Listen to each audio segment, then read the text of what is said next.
Hi dear friends, അസ്സലാമു അലൈക്കും. എല്ലാവർക്കും ഷിഫൂസ് കിച്ചൻ ടൂറിലേക്ക് സ്വാഗതം. ഇന്ന് ഞാൻ വന്നിട്ടുള്ളത് വളരെ സോഫ്റ്റ് ആയിട്ടുള്ള ഒരു ഇടിയപ്പത്തിൻ്റെ റെസിപ്പി ആയിട്ടാണ്. തുടക്കക്കാർക്ക് പോലും വളരെ ഈസി ആയിട്ട് റെഡിയാക്കാൻ പറ്റിയിട്ടുള്ള റെസിപ്പിയാണത്. നല്ല സോഫ്റ്റ് ആയിട്ടുള്ള നല്ല ടേസ്റ്റി ആയിട്ടുള്ള ഇടിയപ്പം എങ്ങനെ റെഡിയാക്കുന്നത് എന്നുള്ളത് നോക്കാം. അപ്പോൾ എൻ്റെ ഈ ചാനൽ ആദ്യമായിട്ട് കാണുന്നവർ നിങ്ങൾക്ക് ഇഷ്ടപ്പെടുകയാണെങ്കിൽ സബ്സ്ക്രൈബ് ചെയ്യണം, ലൈക്ക് ചെയ്യണം, ഷെയർ ചെയ്യണം, പിന്നെ ബെൽ ബട്ടൺ എനേബിൾ ചെയ്യാൻ മറക്കരുത്. അപ്പം നമുക്കിത് എങ്ങനെ റെഡിയാക്കുന്നത് എന്നുള്ളത് നോക്കാം. പെട്ടെന്ന് തന്നെ നമുക്ക് വീഡിയോയിലോട്ട് പോകാം. അപ്പോൾ അതിന് വേണ്ടിയിട്ട് ഞാൻ എടുക്കുന്നത് ഒരു 1.25 കപ്പ് അരിപ്പൊടിയാണ് ഞാൻ എടുക്കുന്നത്. അപ്പോൾ അതുപോലെ ഒരു ചട്ടിയിലേക്കാണ് ഞാനിപ്പോൾ ഇതിട്ട് കൊടുക്കുന്നത്. ഞാനിപ്പോൾ ഇത് സാധാ പത്തിരിപ്പൊടി വെച്ചിട്ടാണ് ഇടിയപ്പം റെഡിയാക്കുന്നത്. അപ്പോൾ ഇനി നമുക്കിതിലേക്ക് പച്ചവെള്ളം ചേർത്ത് കൊടുക്കാം. ഇതാണ് നമ്മുടെ ഈ ഇടിയപ്പത്തിൻ്റെ ഒരു പ്രത്യേകത. നമ്മൾ ഇടിയപ്പം റെഡിയാക്കുമ്പോൾ നമ്മൾ നല്ലതുപോലെ തിളപ്പിച്ചെടുത്തിട്ടുള്ള വെള്ളമാണ് നമ്മൾ ചേർത്ത് കൊടുക്കുക. പക്ഷേ നമ്മളിപ്പോൾ ഇതിലേക്ക് പച്ചവെള്ളമാണ് ചേർത്ത് കൊടുക്കുന്നത്. നമ്മൾ ഇടിയപ്പം റെഡിയാക്കുമ്പോൾ നമ്മൾ തിളച്ച വെള്ളം ചേർത്ത് കൊടുത്തിട്ട് നല്ലതുപോലെ നമ്മുടെ പൊടി വാട്ടിയെടുക്കുകയാണ് ചെയ്യുന്നത്.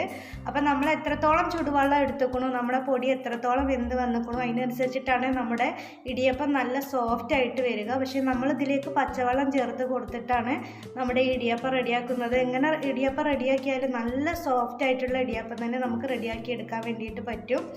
അപ്പം നമ്മളിതിലേക്ക് വെള്ളം ചേർക്കുമ്പോൾ കുറച്ച് വെള്ളമായിട്ട് ചേർത്ത് കൊടുക്കുക. നമ്മളിതുപോലെ ഒട്ടും കട്ടയില്ലാതെ നമ്മുടെ ഈ അരിപ്പൊടി ഈ വെള്ളത്തിൽ നല്ലതുപോലെ തന്നെ ഒന്ന് മിക്സ് ചെയ്തെടുക്കുക. അത് നമ്മൾ പ്രത്യേകം ശ്രദ്ധിക്കുക. ഇപ്പം ഞാനിതിലേക്ക് 1.25 കപ്പ് അരിപ്പൊടിക്ക് ഞാൻ 1.5 കപ്പ് വെള്ളമാണ് എനിക്ക് ആവശ്യമായിട്ട് വന്നിട്ടുള്ളത്. വെള്ളത്തിന് പ്രത്യേകിച്ച് ഒരു അളവ് എന്ന് പറയാനൊന്നുമില്ല. ചിലപ്പോൾ നമ്മുടെ പൊടിക്കനുസരിച്ചിട്ട് അങ്ങോട്ടും ഇങ്ങോട്ടൊക്കെ കുറച്ച് വ്യത്യാസം വരും. നമ്മുടെ ഈ പൊടി നമ്മൾ കലക്കിയിട്ട് വരുമ്പോൾ നമുക്കൊരു ദോശമാവിൻ്റെ ബാറ്റർ എത്രത്തോളം ലൂസായിട്ടിരിക്കും അത്രയും ആ ഒരു പരുവത്തിലാണ് നമുക്ക് വേണ്ടത്. അത് നമ്മൾ ശ്രദ്ധിച്ചാൽ മതി. നമ്മുടെ ആ ദോശമാവിൻ്റെ ഒരു ബാറ്റർ ഇരിക്കുന്ന അത്രയും തിക്നെസ്സിലാണ് നമുക്ക് ഈ മാവ് നമ്മൾ ഇതുപോലെ മിക്സ് ചെയ്തെടുക്കേണ്ടത്. അപ്പം ഞാനിപ്പോൾ 1.25 കപ്പിക്ക് 1.5 കപ്പ് വെള്ളം, 1.25 കപ്പ് അരിപ്പൊടിക്ക് 1.5 കപ്പ് വെള്ളമാണ് ഞാനിപ്പോൾ ഇവിടെ എടുത്തിട്ടുള്ളത്. അപ്പോൾ അത് നിങ്ങളൊന്ന് ശ്രദ്ധിച്ചാൽ മതി. കൂടുതൽ വെള്ളം ഒരുമിച്ചിട്ട് ഒഴിച്ച് കൊടുക്കണ്ട. അപ്പം കണ്ടില്ലേ, ഞാനിതുപോലെ നല്ലതുപോലെ തന്നെ മിക്സ് ചെയ്തെടുത്തിട്ടുണ്ട്. അപ്പോൾ ഇത്രയും തിക്നെസ്സിലാണ് നമുക്കിത് വേണ്ടത്.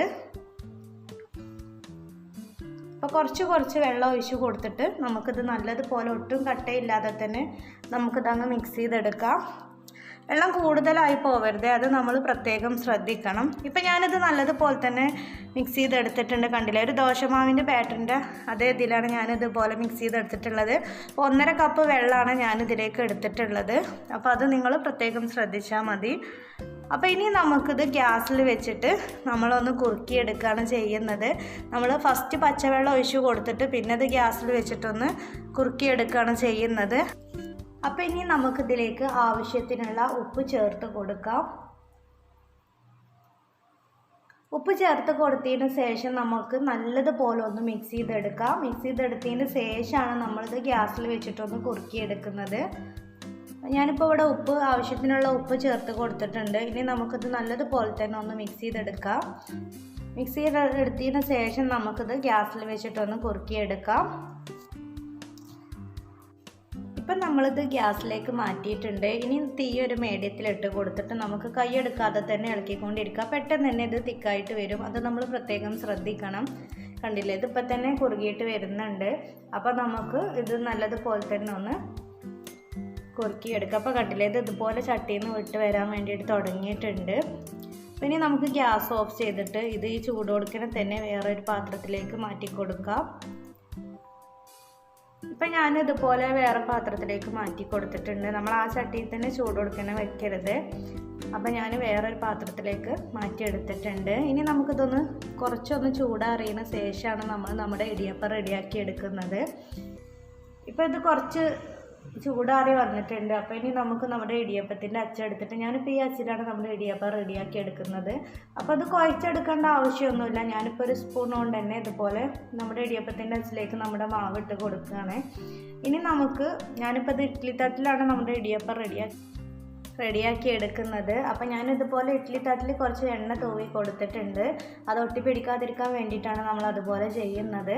അപ്പം ഇനി നമുക്കിതുപോലെ നമ്മുടെ ഇടിയപ്പത്തിൻ്റെ അച്ചിൽ ഇപ്പോൾ മാവിട്ട് കൊടുത്തിട്ടുണ്ട്. ഇനി നമുക്കിതുപോലെ എല്ലാത്തിലും ഇതുപോലെ പീച്ചി കൊടുക്കാം.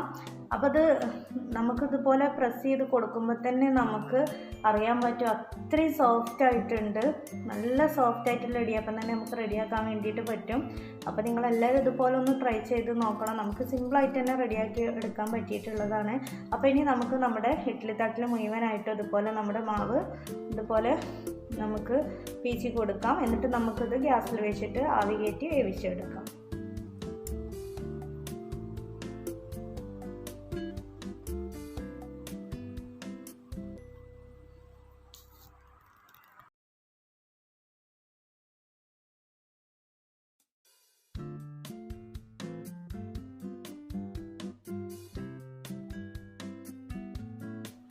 അപ്പോൾ നമ്മുടെ ഇടിയപ്പം മുഴുവനായിട്ട് നമ്മൾ ഇതുപോലെ പീച്ചി എടുത്തിട്ടുണ്ട്. ഇനി നമുക്കിത് ഗ്യാസിൽ വെച്ചിട്ട് വേവിച്ചെടുക്കാം. അപ്പോൾ ഇഡ്ഡലി തട്ടിലാണ് ഞാൻ നമ്മുടെ ഇടിയപ്പം വേവിച്ചെടുക്കുന്നത്.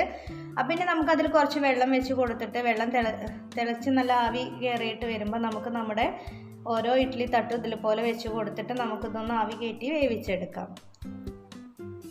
പെട്ടെന്ന് തന്നെ റെഡിയായിട്ട് വരും. അപ്പോൾ നമ്മുടെ ഇടിയപ്പം ഇവിടെ നല്ലതുപോലെ തന്നെ റെഡിയായി വന്നിട്ടുണ്ട്. അപ്പോൾ ഇനി നമുക്കിത് പ്ലേറ്റിലേക്ക് മാറ്റാം. അപ്പം നമ്മുടെ നല്ല സോഫ്റ്റ് ആയിട്ടുള്ള ഇടിയപ്പം ഇവിടെ റെഡി ആയിട്ടുണ്ട്. നിങ്ങളെല്ലാവരും ഇതുപോലെ ഒന്ന് ട്രൈ ചെയ്ത് നോക്കണം. കണ്ടില്ലേ, നല്ല സോഫ്റ്റാണ്. നമുക്ക് അത്രയും സോഫ്റ്റ് ആയിട്ടുള്ളൊരു ഇടിയപ്പമാണ്.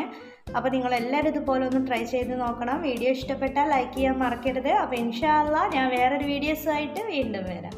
Thank you for watching.